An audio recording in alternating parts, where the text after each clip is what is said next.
hockey. Yeah. My favorite. It's Judd's Hockey Show.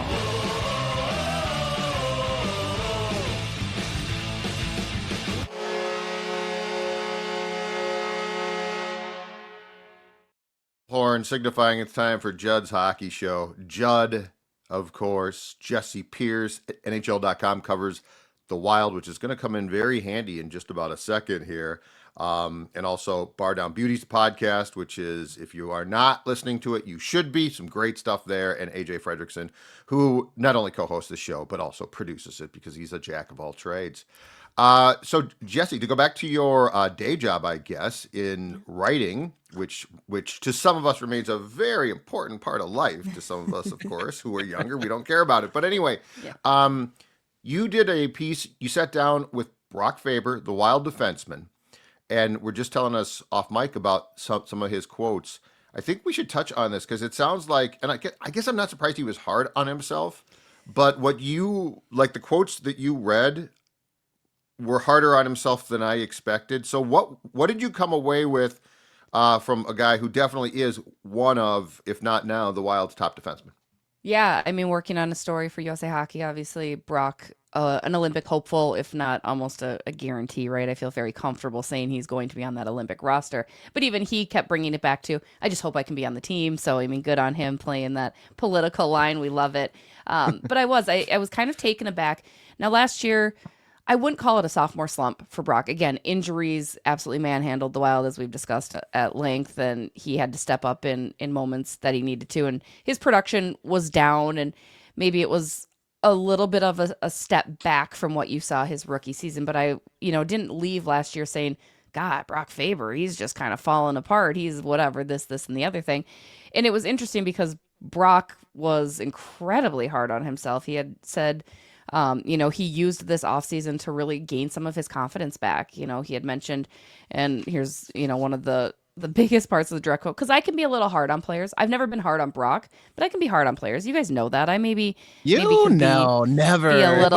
but they deserve tough. It. Ordinarily, they deserve it. And yeah, I don't think this show is.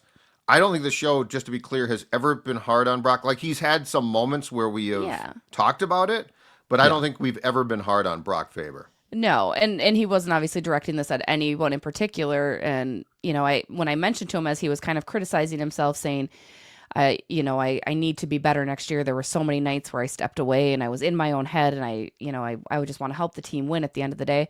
And I said, is that your MO? Are you always going to be your harshest critic? And he said, everyone at this level is going to be their harshest critic. You have people telling you your whole life that you're the best and you're going to be the best. And now you have people telling you you're the worst. Sometimes you get caught up over your head. He said, I've always felt confident as a player in knowing what I bring to the table and knowing what helps the team win. So when I don't do that, it's really frustrating and I get frustrated with myself. I'm not always terribly hard on myself, but I know there's times. I mean, I've played this game my whole life and I make these plays my whole life. And why this past weekend was I not doing that? Why couldn't I find this? Why couldn't I find that? The little things like that I could dive into. If we're winning, I'm easier on myself. And when we're losing, it's a different conversation in my head. And now, again, certainly, I don't think, he's an anomaly. But for such a young player to have that poise and that wherewithal within himself to recognize, hey, these nights I was really bad. And he also points out how his rookie year, he agrees his rookie year was far better than what it was last year. And for the same article, I spoke with Bill Guerin, and Billy, no concern with Brock at all. But he said, we haven't seen anywhere near his best. We're going to see him just get better. But yeah, it's impressive. And it's just kind of interesting to see how he perceived his season versus how I maybe had perceived. Again, I'm not saying that he was the golden boy and did everything right, but I definitely would not have been as hard on him as he was on himself. Yeah, I mean, it's a little. I love this. It's an interesting peek under the hood, though, for sure, right? You don't see, I think, especially in the off season, there's really not a lot going on. I think it's easy for a player to maybe go with the PR of, we're just working on stuff, and it's the typical off-season banter that they would feed somebody like Jessi, who's just looking to get a story. Whereas he's like, no, I'm clearly focusing on certain things. I clearly have this kind of mental picture of what my game should be, and I didn't live up to that. And then on one side, you probably have people that are like, well, was his rookie season actually the best? And it was a really good 21-year-old, 22-year-old rookie season. They signed him to that $8.5 million per year contract is that the peak? I don't think so. But I'm sure for him, when you realize, okay, now it's my second year, I should be more acclimated. I should be more set into how to play the NHL game. And all of a sudden, in his eyes, you do see production. I mean, we all know he did take a step back there, I think from 47 to not even 30 points. Yeah. 28 or 29 points last season. But he did play more. He averaged, I think, a minute more on ice time. Didn't play all 82 like his rookie season, but was still up there, only missed a game or two this past year. I'm sure he probably, if you're a good professional, you're going to be very critical of your game. So it's good that he's putting this much thought, at least in my mind, into just how he is performing and wanted to get back towards the development path I think we all expected into year 2 and 3 and 4. So where in particular, like, what did he get into about where he would like to improve? And he or didn't feels really, he needs to? he didn't get into necessarily those specifics. And to my point, I didn't ask. I was conducting this interview in a field while my kids were playing flag football, mind you, as well. So I was a little distracted. Flag football, all the rage. Nobody tackles. We're done with tackle football. It was great. Well, they're first and second grade. It's nice that they're learning the games, right? Come on, Judd. I know. I'm Although kidding. my first Put a grader, helmet on. my first grader tackles. Like, he doesn't go for the flag. He just tackles them, and that's how it ends up Put being. shoulder anyway. pads on. Love it. Put a helmet on. Let's get going. But yeah, so and I didn't ask because also that wasn't what the story's about. The story's about the Olympics and whatever. But I think for him, the power play was a point that he did stress. He said, I had opportunities on the power play, and that was one area that he really wants to improve on, which is true, right? We had all talked about that early on in the year, like, God, this power play unit, the first unit looks incredible, yada, yada. And they were just like every other power play unit that the Minnesota Wild have had. Like, they torpedoed. And I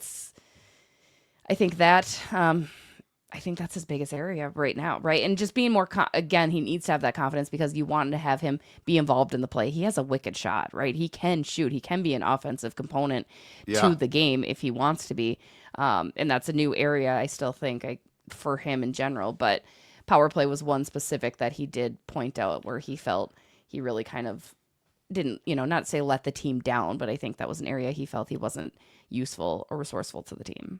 Which is hilarious because Bob Motzko didn't even use him on the power play, correct? Yeah, So, right. so like he went from being a standout college player who was not on the power play, and in Bob's defense, it's partially because the Gophers are so good, but to being here, he got put on the PP. He was good, but at that point in time, it's like he was trying to learn. The thing I love about this too is, there's a lot of guys who, in not just in hockey but in athletics, who sort of like give you a demeanor or a personality that's not really them.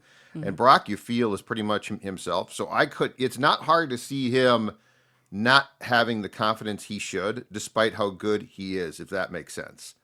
Being in the locker room after a game and things like that. And Jessi, you're around him way more than I am, but it just feels like that is his personality. And like, that's the thing is, if he is going to step up and be a captain, that's going to have to change a bit. And I'm sure through age it will, but it actually doesn't shock me that he is this hard on himself and expresses it, because that seems to be who he is. Yeah. And he wants to get better. I mean, he's always had that presence of mind where you can tell he's going to go out there and work hard, and he's not taking it for granted. He's not a guy that's just resting on the skill set that he's had, probably his entire hockey career, right?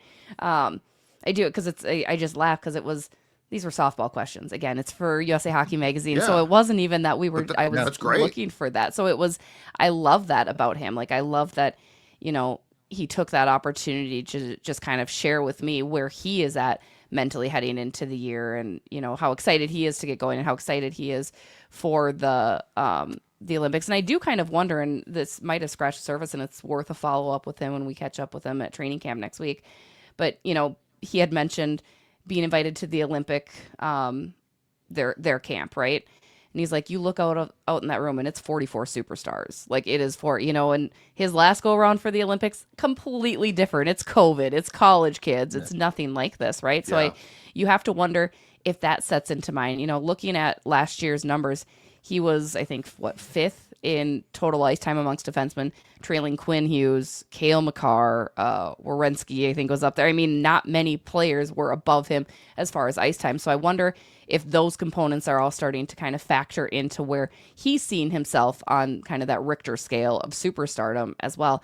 And to your point, age 2, when he signed that contract, as we know, though that money in that term comes with a lot of expectation. So he's probably trying even more so to prove that he is worth every cent of that contract, which I think he is. I've never questioned that. But yeah, it makes me kind of smile. I'm like, good on you, kid. Like, good on you, just constantly just wanting to be the absolute best. And because I think at his young age, sometimes that can be really rare.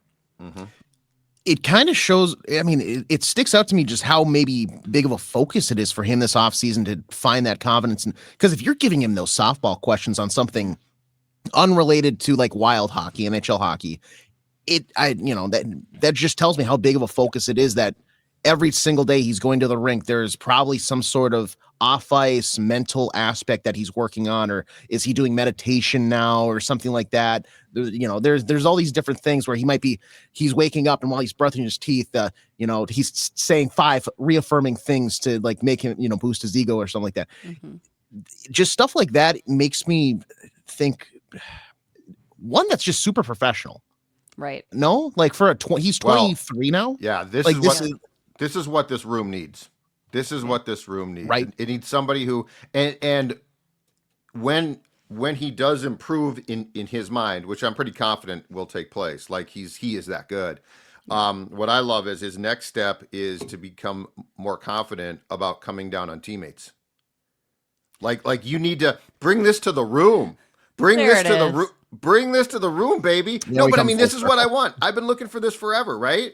Because this is all about team. Like this is about I need to be better, not so I can get paid more. He's getting paid more, right? This is, I'm serious. This is the mentality I want guys to bring, because it's not just about them eventually. Then it's also about, we need to win. Like that's the thing. I don't care what else we do. We need to win. So this is a great starting point, I do think. Yeah, I won't disagree. I think it's great. Like I said, that's what it stuck out to me, because of course I couldn't really use it in my story because it has nothing to do with what I was writing about. Yeah. So I'm glad I get to breathe some life Good for into him. what was a really great interview with Brock, which was fantastic. Nice work. Thank you. Yeah, fantastic as always. I would say my only like hesitance here is, I mean, how good he was his rookie season, and I'm sure like with the slight drop off for most of the fans watching, I feel like maybe I just totally missed it, but I don't ever think I saw a narrative that was like Brock Faber was a waste of money, that type of thing. So it's weird to me that kind of crept in and maybe had that big of a impact. Because if that's getting to him, like what's getting to the rest of the locker room? Like if people are tweeting, does that make the rounds in the locker? Like that's the thing that to me is concerning. I think in the it's sense playoffs. where I think it's they didn't make it and then they made it and lost. I mean, that should eat at you every day of your summer. Like you look, he's from here. He grew up a fan of the team. He is now not just on the team; he's an integral part of the team. And I think at the end, and he did have some, I will say this, we did discuss at times, there were some games where he didn't look like himself.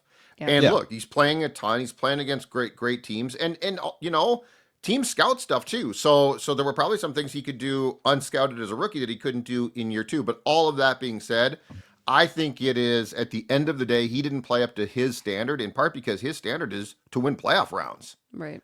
Like this is, again, it's not a joke. I think this is fantastic because it should eat at you. It should be on your mind every single day. You are a pro for a very short amount of time, God willing, in your life. So this is great. I didn't play as well, and quite frankly, we didn't make it past the first round again. And the year before, I played great, and we didn't make the playoffs. Right. Well, and you look, I mean, even just the way the regular season fell apart in general, too, for them, right? Like to have it come down the way it does, I'm sure that would drive me absolutely insane. That does drive me absolutely insane because I still, not to give them the pass, I liked the way they played in the playoffs. I really, truly did. You didn't have to be in that situation, though. You could have had a different matchup. You could have probably got out of the first round had you not fallen apart midway through the season and had to figure it out and piecemeal it together all the way up until the final regular season game. And we can say, well, and I mean, it's true, but those who are trying to find an excuse can say, well, Kirill got hurt, Eriksson Ek was out. Like it was in some ways inevitable that they were going to fall off. Now, not that badly, but fall off, right? Yeah. But Brock Faber, guys who are wired like that, don't say that. They're Right. they're like, I was playing, I could have controlled this, and I didn't. And then the playoff thing is true, and I think we talked about this before, but you know, they played better in the playoffs narrative is also an indictment. Like you still didn't make it out of the first round. So like what more could you have done? And I find it, and I will pick on this guy because he deserves it, but I find it hilarious that everything I read right now is like, well, in the playoffs, Yakov Trenin played like they expected. That is such, I mean, you know how bad that is? That means that the guy took a free agent deal and for 82 games he sort of coasted, and then in the playoffs he's like, "Oh, I'm going to up it now." Like that's the anti-Faber. Yeah. That's the anti-Brock. So like this is like there's so many things here, and Talon is huge, and Kirill is huge, and you know we'll get to him with an update in a second. But for all of those things, you need guys who are like, I don't care. Like I don't care what I did if I did it well if we didn't win a playoff round. So, Jessi, I think you have uncovered, and I am glad that you brought this to the show. I think you have uncovered an incredible positive here. Yeah. And the fact that he offered that up, which means he trusts you, which is great. But the fact that he offered Until now, you, he's like, I told you that in confidence. Like, no, you didn't. no. I said off the record. He's not. You know what? I don't think Brock Faber is a source type of guy. Like I don't think Brock doesn't strike me as the type of guy that would pull a reporter aside and be like, off the record, Yakov Trenin is dogging it. I think he would say it on the record, or he wouldn't say it. He might think it. So this is a really interesting thread, and I have no doubt that he means it.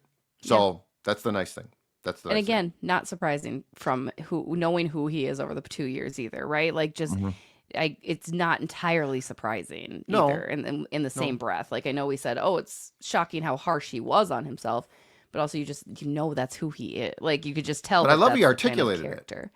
And I mean, dude's the best speaker in that room. I love talking to Brock. Like he is so articulate when he speaks to us, and he's so what's the word I'm looking for? Not specific, but he's so when you're Punctual? trying to use punctual is time. He's very deliberate in the way he says things. Like he says it and means it, right? Like he's very Yes. deliberate in his wording Yes. of things, which I think is important too. Yeah. And Age is right. I mean, he's captain material, no question about it. Yeah. He's captain material. In fact, you know what I want this year after a bad performance? And I actually respect the fact that this guy does it. No, after a bad performance with the media, I want him to tell Zucchi, take the night off. I got this. Because that's the next step. Like Zuccarello, to his credit, steps up. If they play really poorly, Yeah. he's like, I'll talk. Yeah. Yep. And I appreciate that. This is no indictment on him. But I think we're to the point now where Brock can say to Zucchi, hey, you know, dude, I love you, but I'm the future here, not you. I got this. Because I could see him coming through with some very pointed quotes about things. Like this is, but AJ's exactly right. Like this is a captain track. Yeah. This is a track to wear the sea. And God knows I love that. He might not throw Christmas or Thanksgiving parties for his teammates, but if he puts a skate boot in their ass, if they don't play well, that's all I care about. All right. Plenty more. We're going to talk about the Tom Kurvers, God rest his soul showcase coming up here in the next couple of days. But first, I want to tell you about our friends at Parlor Bar. Of course, 3 locations: St. Paul, the North Loop in Minneapolis, and Excelsior. All of them fantastic. Why? Well, the menu is great. Of course, the Parlor Burger, if you have not tried that, you have to. In fact, tell them, go in there and tell them, Sports Dad told you I need to try the Parlor Burger. It's that good. That's what Sports Dad says. And they will get you a seat either at the bar or a table, fine dining experience where you can enjoy their fantastic food. Again, 3 locations: Excelsior, North Loop in Minneapolis, and St. Paul. And the St. Paul location right down the street, West 7th from Grand Casino, formerly the X, arena. So if you're going to a Wild game, it's a great place for to grab a bite to eat before the game. All right, Jess. So the Kurvers Showcase is going to feature the Blues, the Blackhawks, and the Wild players. I believe they start with games on Friday. I believe the Wild plays on Friday and Sunday, but we've got practices as well starting today. Who are you looking forward to scouting, and what is your expectation for what Bill Guerin and his staff will be watching for with these young kids? I mean, I think you've got some bigger names in there. I do find it interesting. Charlie Strammel's not playing in it. Now, obviously, he's got his college hockey commitments and everything like that, too. But that's another guy that I think there remains to be a lot of questions around. So I would like to check in with Charlie. But he's not here. Danilia Yurov will be playing. So that's a big name. Again, a roster.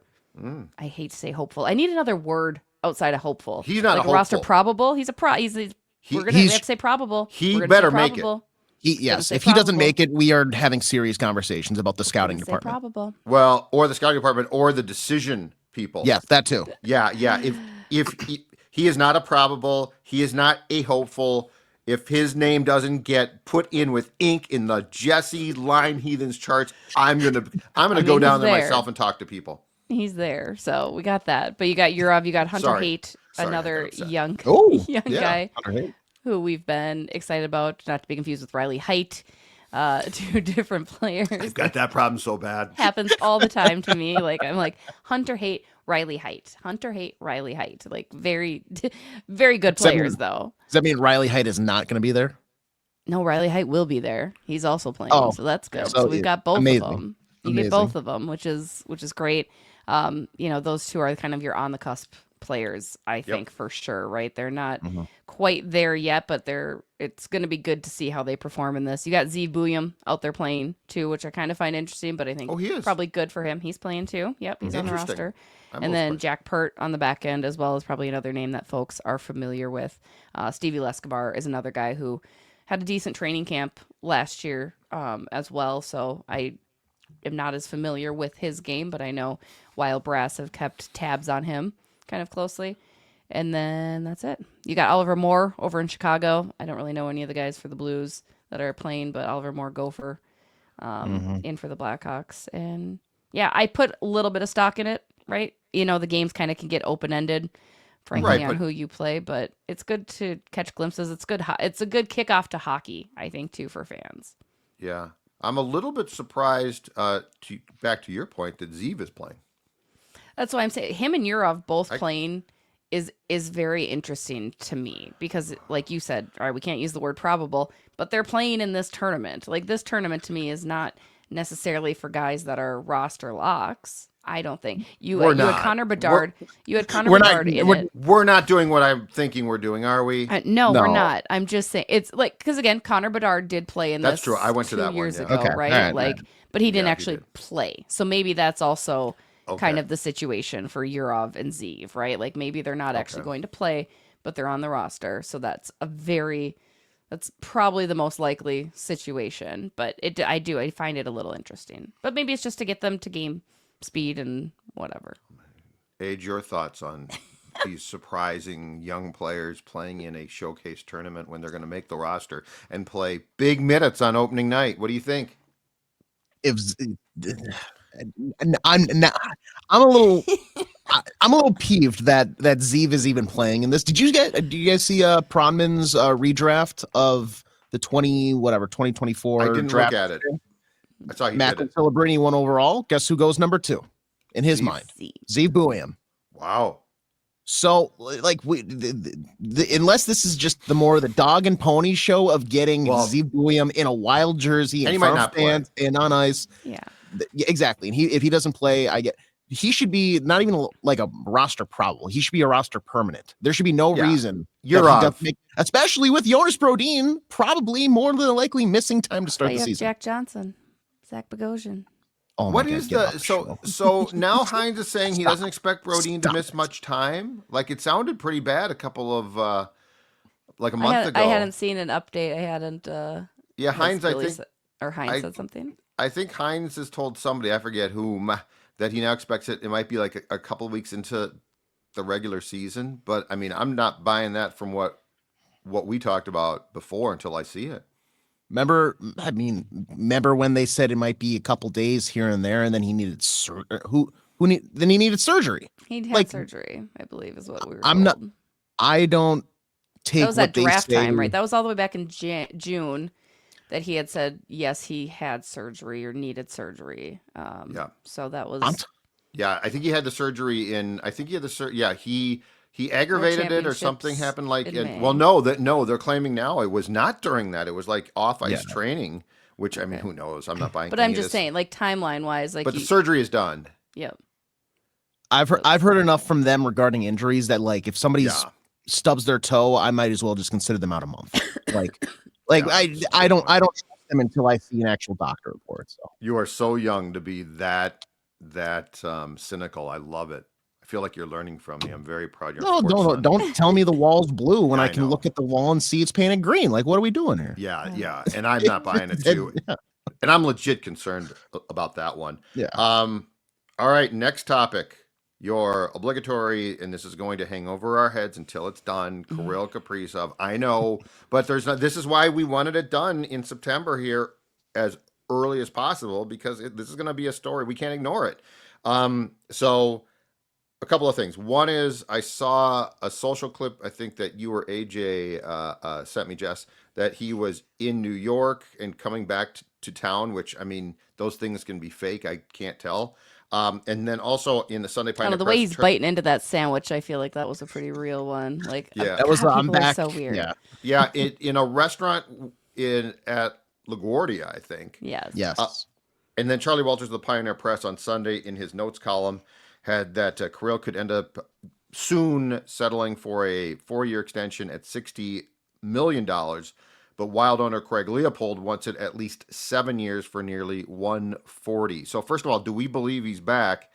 And second of all, where does if there is a Kirill Kaprizov fatigue meter at this point, early on, we'll start with you, Jessi. Where is that at on a scale of 1 to 10? 10, of course, being you basically can't take it. 1 being, oh, this is fine. I have no problem with talking about this.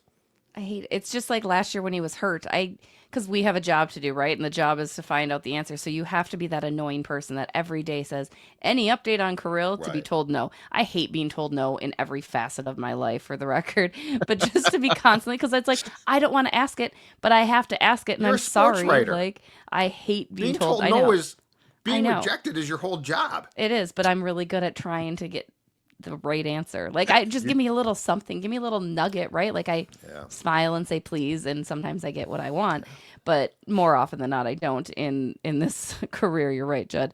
I'm just exhausted by it already, because he's not going to tell us anything. Until it's done, we will not learn anything. We're not going to get any more. Right. Oh, we're close. Oh, we're this. We're going to get the classic Billy.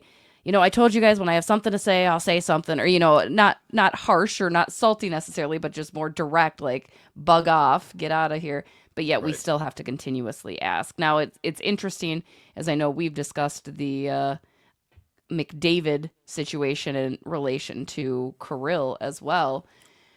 I wonder now if they wait out McDavid and see what he get. I mean, if his agent is truly gung-ho set on resetting that market, McDavid's not signing anytime soon. It does not appear. He is going to drag this out, and that would in turn mean that Kirill will drag this out, which has to be annoying from the player perspective, because we are going to ask every single day until it's done. So that's got to be super annoying.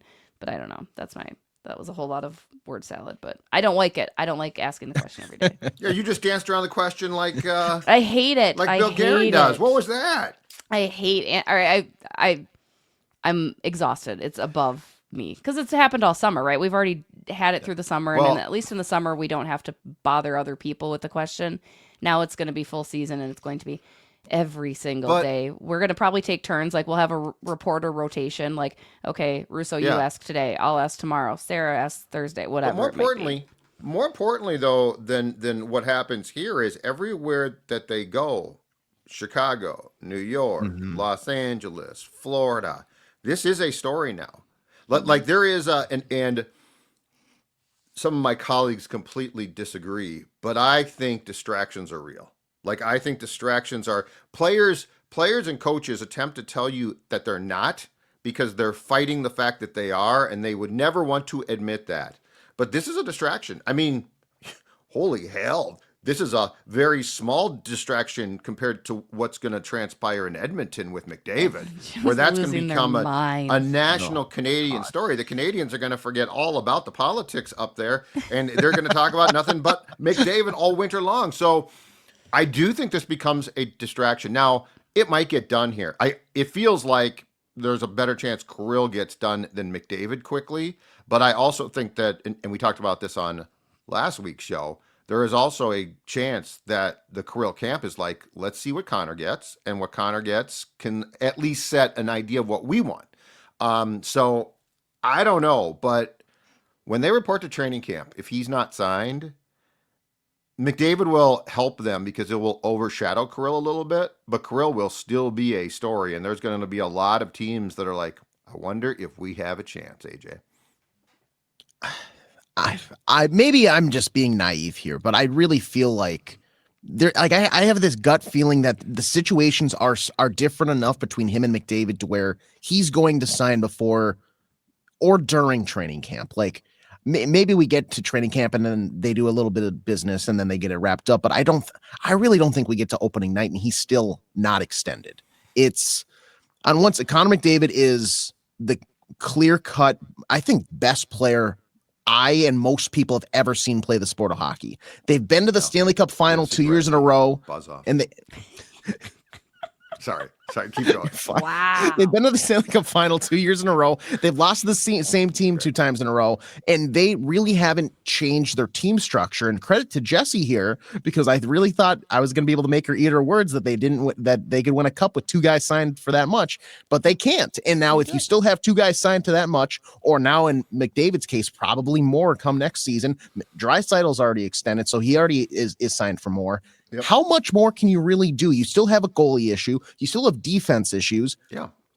Like, you can't, but you're screwed. Because if I'm Connor, I will say, I'm so sorry, Leon. Bye. Like, like, I would feel bad for Leon Draisaitl because he's locked in there. Well, but if I'm McDavid, I'm not going back to Edmonton. And like to the Kirill thing though, like he is, I think, and everybody knows, and I'm sure they've told him, you are like our Connor McDavid, essentially. You are the only guy like this we've ever had in our franchise history at this caliber and level. We want to do everything possible. But I bet you he also thinks like, it just seems different circumstances. I bet you he probably does still sign, and there's maybe like this weird overpayment that people talk about, but I think it gets done. I'm not concerned yet. And the exhaustion, I could talk about Kirill all day. I don't care. At the end of the day, if either one of them, like if this comes down to can I win here, and their answer is no, they're both so competitive that I think there's a problem. So I do think that there's a difference between the two, but I also think there's a commonality of can I win here? And there's very different questions